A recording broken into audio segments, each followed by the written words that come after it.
Acids and alkalis can be very dangerous chemicals. The safety symbols on these labels are a warning. The chemical inside can burn your skin. To transport acids and alkalis around, you have to take as many precautions as you can. But even when chemicals are secure in the correct containers, there's still a chance for the unexpected to happen. If there's a serious accident where dangerous chemicals are spilt, it's up to the fire brigade to clean up. This exercise, and what we're trying to achieve. Okay, then let's get ready and start up. To do this safely, they have to know the properties of the chemicals they're dealing with. So, what are the most common acids? Battery acid, lemon juice, vinegar, hydrochloric acid, Sulfuric acid, acetic acid, nitric acid. citric acid in oranges and things like that. Acid was given its name in the 16th century by Sir Francis Bacon. It comes from the Latin word acer, which means sharp. Some acids have a sharp taste, and you get a sharp burning sensation if acid touches your skin. There are other similar words in English. For example, an acute angle is a sharp angle, which can give you an acute pain. What else do we know about acids? It can be very dangerous. You shouldn't touch them at all. Corrode metals. I'm not very good at science. Strip paint. Poison people. Fumes can kill you if they give off fumes. I think that's very good for a woman of my age. It's opposite to alkali. Alkali comes from the Arabic word kila, which means the ashes.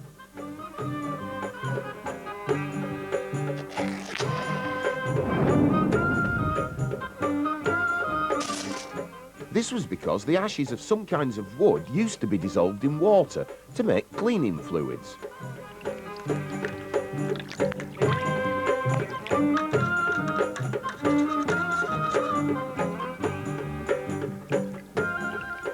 You still find alkaline cleaning fluids today.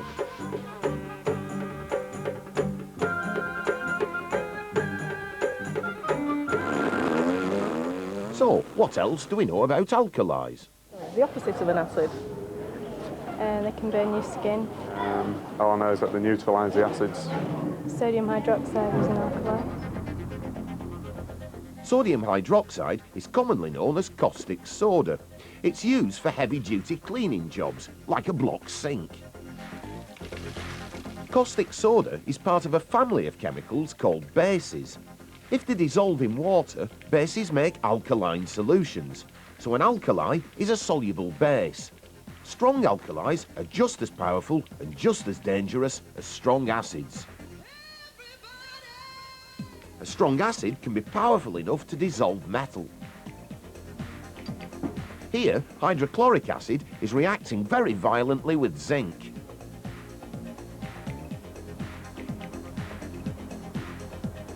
And it isn't a very good idea to keep a strong alkali like sodium hydroxide in an aluminium cup.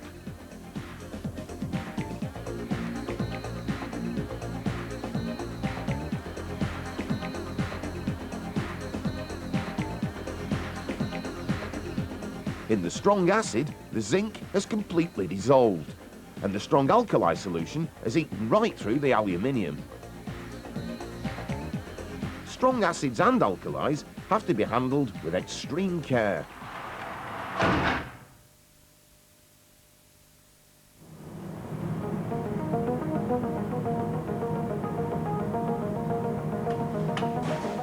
The chemicals in red cabbage can be used to indicate the difference between acids and alkalis.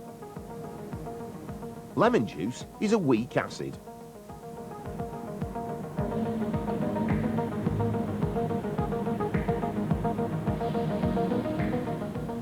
And you can make an alkaline solution with bicarbonate of soda.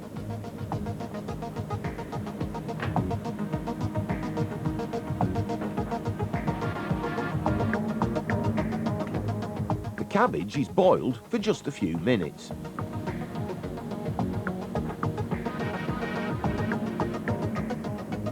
In water, the cabbage extract is purple.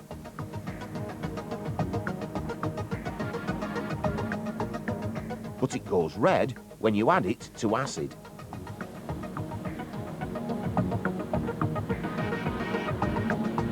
The alkali makes it go blue. Cabbage extract is an indicator for acids and alkalis. But if you need to know the strength of acids or alkalis, you need universal indicator, which uses the pH scale. A solution 1 is a strong acid. A solution with a pH of 14 is strongly alkaline. If the pH is exactly 7, it's neutral.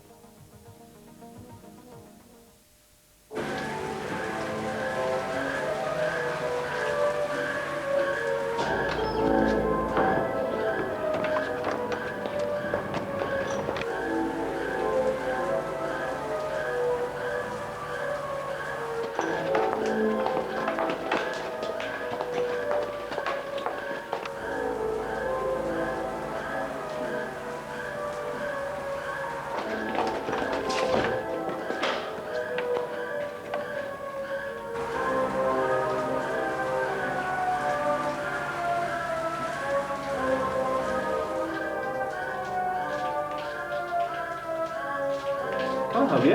Hi, sorry to bother you. Can I borrow your shampoo, please?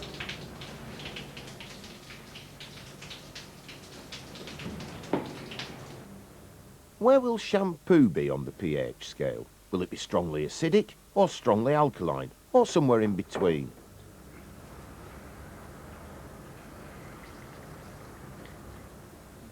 First, the shampoo needs to be made into a solution by adding distilled water, which is new to affect the pH of the shampoo.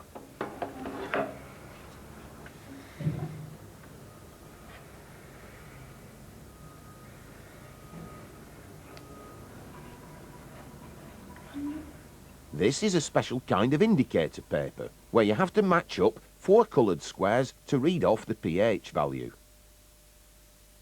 Number 6.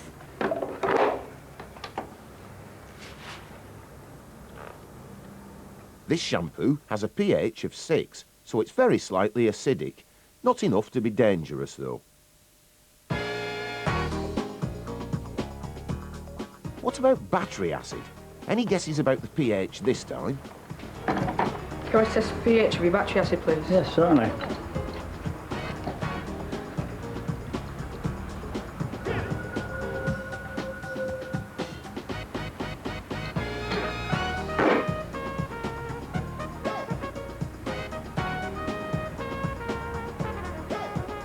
Again, the colour of the paper is matched to a colour on the scale.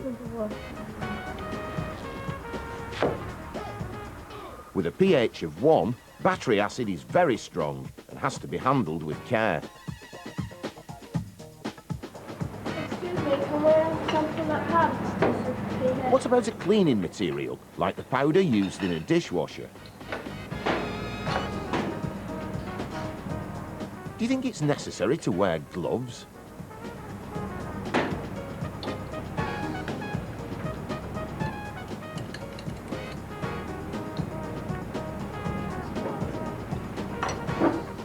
The powder needs to be made into a solution before it can be tested with indicator paper.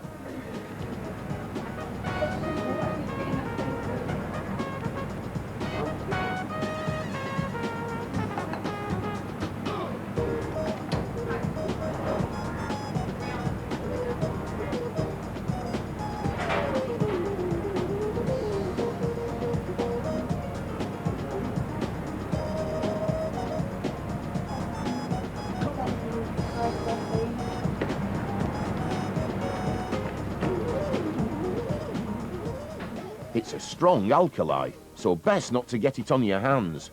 No wonder it gets all those dishes clean. Surely human blood isn't an acid or an alkali.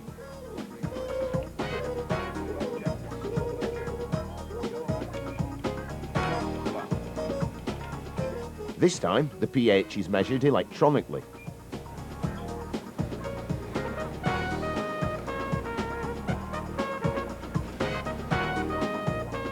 blood is neutral. The pH is right in the middle of the scale at 7. Vinegar is quite a weak acid.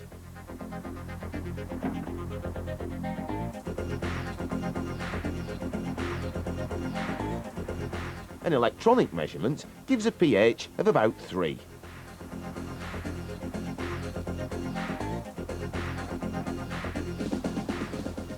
The probe is very sensitive, so any traces of vinegar must be washed off before it's used again. The tank of water is neutral, so it has a pH of 7. But what happens if he adds only a few drops of concentrated hydrochloric acid?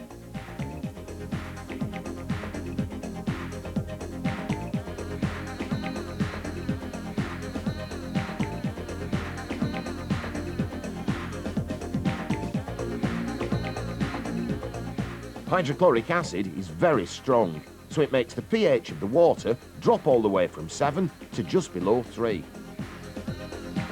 The water is now as acidic as vinegar. If a road accident involves a vehicle carrying acids or alkalis, the fire brigade needs to know how to deal with the chemicals safely. Firefighters prepare for this in training sessions which are made to look as realistic as possible. First, they need to assess the risk to themselves and others. Okay, mate, are you all right?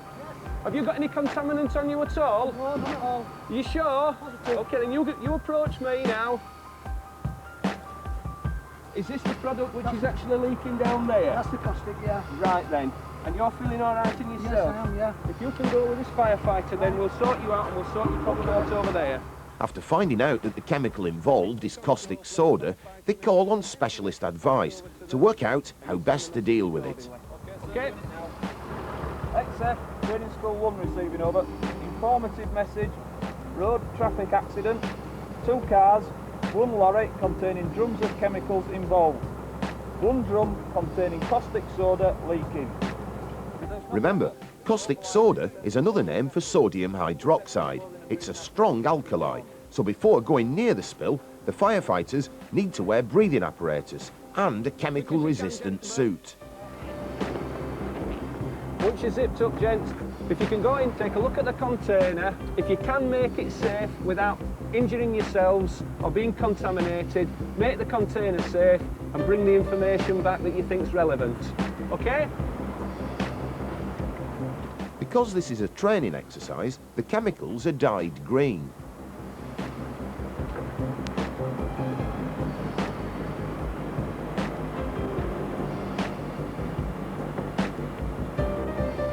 Stop there. Card on the floor. Is the incident made safe for the time being? Right, hang on there for further information. So we've only 1 leaking drum. That's right. And that's the caustic. That's right. Right, well we need to obviously mop up the leaking on the floor by throwing sand on it. And we can dig that up and put that in a drum. The small package of caustic we'll put into an oversized drum and we can take that away. Yeah. Once most of the alkali has been absorbed using sand, the rest can be made safe by diluting it with plenty of water.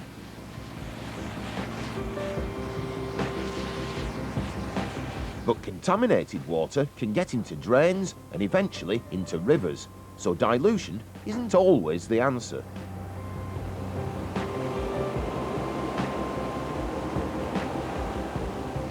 And don't forget to wash thoroughly after handling any chemical.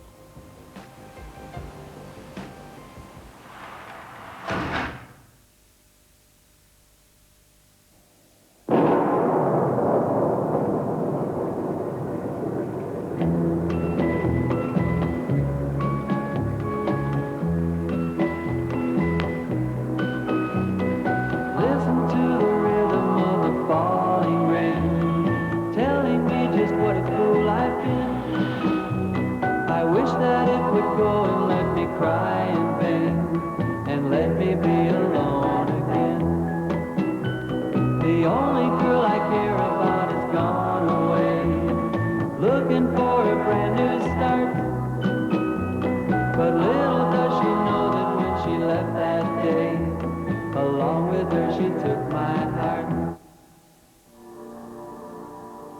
Large areas of Western Europe are covered by forest. But in recent years, many forests have been badly damaged by acid rain. Even though the rain is only very weakly acidic, it causes the trees to wither and die. Environmental groups claim that acid rain is caused by burning fuel in power stations. The energy released by burning coal can be converted into electrical energy, but at a price. One of the impurities in coal is a chemical called sulfur. When coal is burned, it gives off the gas sulfur dioxide. This reacts with water vapour in the acid rain. The people who run this power station have taken steps to prevent acid rain.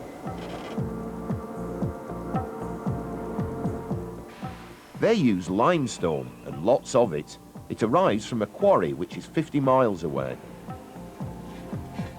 Limestone is one of the most common rocks in the British Isles. Its chemical name is calcium carbonate.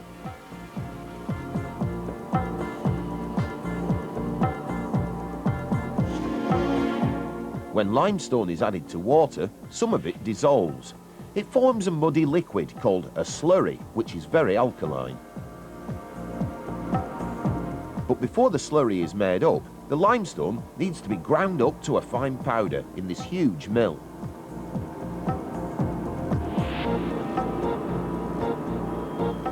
When coal is burned, the sulfur dioxide would normally go up the chimney and into the atmosphere.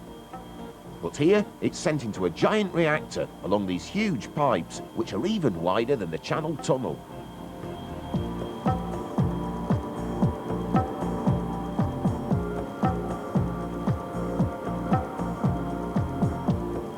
Inside this huge vessel, there are many reactions going on, which can be simplified as sulfur dioxide gas, which is acidic, reacts with the limestone slurry, which is alkaline, to form a chemical called gypsum, which is neutral.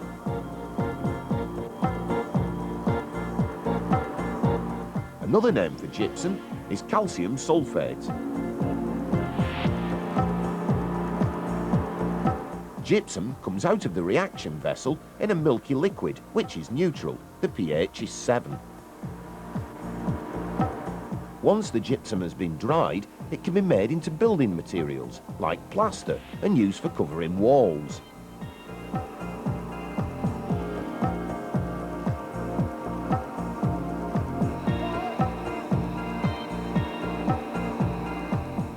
This power station is the first in Britain to tackle the problem of acid rain. By understanding that acids and alkalis are opposites and that they can be used to neutralise each other, we can attempt to deal with an important environmental problem. But the extra equipment used to remove the sulfur dioxide costs over £700 million. Is it a price worth paying?